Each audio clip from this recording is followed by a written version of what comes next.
passive and active components. passive components, active components na என்னன்னு தெரியறதுக்கு முன்னாடி electronic components அப்படினா என்னன்னு தெரியணும். electronic circuitsல நம்ம யூஸ் பண்ணக்கூடிய variety of components தான் electronic components அப்படின்னு சொல்லுவோம். The variety of components that are used in different electronic circuits are called as electronic components. இந்த electronic components ரெண்டு டைப்பா classify பண்ணியிருக்காங்க. One is active components and another one is passive components. active components na என்னது?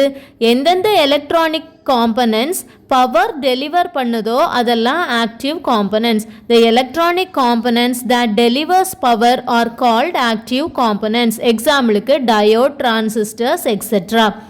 passive components எந்தெந்த electronic components power consume பண்ணுதோ அது எல்லாம் passive components. The electronic components that consumes power are called passive components. For example, resistors, capacitors, inductors, etc. Comparison between active components and passive components. active componentக்கும் passive componentக்கும் உள்ள comparison பார்க்கலாம். active components delivers power or energy to the circuit. passive components consumes power or energy to the circuit. active components produce energy in the form of voltage or current. passive components store energy in the form of current. active component energy produce பண்ணுது, passive component energy store பண்ணுது. active components flow of current control பண்ணும், passive components ஆல flow of current control பண்ண முடியாது. So active components can control the flow of current, passive components cannot control the flow of current. active components power gain வந்து provide பண்ணும், ஆனா passive components ஆல power gain provide பண்ண முடியாது. active components are capable of providing power gain, passive components cannot provide power gain.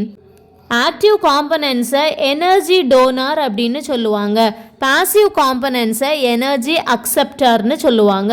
So these are energy donors, passive components are energy acceptors. active components உடைய behavior non-linear இருக்கும், அதே நேரத்தில் passive components உடைய behavior linear இருக்கும். active components behavior is non-linear in nature, passive component behavior is linear in nature. active components வச்சு ஒரு operation நம்ம perform பண்ணணும்னா எக்ஸ்டர்னல் சோர்ஸ் தேவை, ஆனால் passive componentsக்கு எக்ஸ்டர்னல் சோர்ஸ் தேவையில்லை. external source is required for the operation in active components. external sources is not required for the operation in passive components. examples for active components are transistor, operational amplifiers, diodes, voltage sources, etc. examples for passive components are resistors, capacitors, inductors, etc.